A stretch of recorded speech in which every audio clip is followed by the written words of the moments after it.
joining me on this feature video. Today we're going to be discussing the features that are available as part of the Appointment Book Pro software. The Appointment Book Pro essentially is a software that will give you advanced scheduling options that aren't available with the basic scheduler. So the first area I want to focus on is down here in the bottom right hand side of the scheduler. All of this stuff that's here is stuff that's only available in the Appointment Book Pro. I'm going to start right here with the view options. With the Appointment Book Pro, you have the ability to have a bunch of different views set up, and you can switch between them. So currently I've got a view that has 3 of the providers, Dr. Arquette, Dr. Hosfeld, and Dr. Varna. I could have one for just a single individual provider, or here's another one with 2 providers, or another one with all of the providers. But you have the option to come here, create a view, and it'll let you give it a name. It'll let you only give access to certain people, but you can put in resources or providers into this view. It can have its own time interval, so 15 minutes, 30 minutes, whatever you would like to set up for that. Sometimes people have one for each doctor, sometimes people have one for each day of the week. A lot of different options that are available that you can switch between. So again, we'll go to Dr. Arquette here, kind of see what that looks like.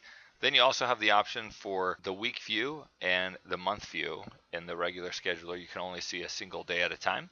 If I click on the week, it's going to show me this week. Now, inside the setup, which we'll look at in a little bit for some of the features, there's an option to only mark which days of the week you're open. So only those days will show up in the week or month view. So you can see here that I only show that we're open Monday, Tuesday, Wednesday, Thursday, and Friday.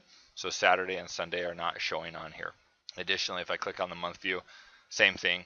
It excludes the weekends because that's how I've set mine up. So we'll jump back here to the day view, and I'm going to go ahead and switch it back to the 3 providers to show you that we've got some templates in here. So you can see I've got a template for lunch, and then the hospital, and this is new patient. So it's basically coloring the background of the scheduler, which you can use for different things. So in this case, we've used it to block out a time for lunch.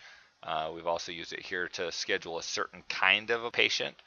So sometimes people use it to indicate if a provider's off that day. They might put in a template to say, hey, don't schedule this day because this provider is on vacation or out for some reason or another, whether that's for the whole day or just a section of the day. To do templates, you click on this checkbox here that says template mode.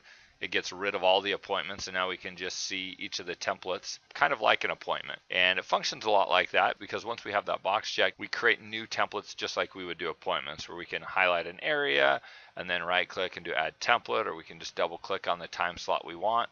We give it a name. We can come in and put how long we want it for, what color we want it to be if it's recurring, and then we can decide whether or not we want to schedule appointments during this time. And then we can also set up only certain colors of appointments can be scheduled during that time. So for example, if I wanted to take this template here that says new patients and I want to edit that, and I want to say only pink patients can be scheduled during that time, I can set that up here. So fuchsia, add that. And now when I save that, go back in here, go ahead and modify that for all of it. So now it says only fuchsia appointments are allowed. If I uncheck the template mode box and see it did let me have this one, but let's say I wanted to try to move this one, which you can see is not fuchsia. I want to move it up in here to that. It says, nope, this money green appointment cannot be scheduled during this time because it's not fuchsia. So those are a couple of things you can do down here related to your views and templates. Another thing that you can do with the Appointment Book Pro is you have this option here to send email reminders for an individual appointment or for all appointments in this view. So an individual one would be, in this case, the one for Mickey Mouse since he's highlighted, but all appointments in this view would be all appointments for Dr. Arquette, Dr. Hosfeld, and Dr. Varna for Wednesday, February 28th, since that's the view we're in. If you were in a week view and you wanted to send an appointment reminder for everybody in the week, you could do that. So a lot of times people will say, well, I want to go ahead and send an email reminder for everybody that has an appointment tomorrow. You just click on tomorrow's date, right click anywhere in the scheduler, and do send email reminders, and it'll automatically send an email to everybody that has an email address in the program that has an appointment on that view. Additionally, if we come up here to File and Program Preferences, there is a Schedule Settings tab here. This is what I was talking about earlier, where we can indicate which days we want to display when we're looking at our week or month views. We also have the ability to change the time height, which essentially is like the row height in Excel. So if we come back here and we say we want to kind of spread the scheduler out, so we want to lengthen the amount of time between these lines here, so it's kind of more spread out, we can change that by coming back here to the schedule settings tab and changing this to a larger number. If we wanted to make it smaller and squish it together more, we change this to a smaller number. These options down here are also only available in the Appointment Book Pro, not the use resource scheduling, but these other options, where if we want to hide the patient's name so it doesn't show, or if we want it to be last name first, or if we want to have a warning if we schedule an appointment X number of days out. Sometimes people will put in 365 days. That way, in case somebody accidentally scheduled an appointment and they had the year wrong, a year out from now, it'll come up with a little warning that says, hey, are you sure you want to do this? And you could realize, oh, I have the wrong year in here.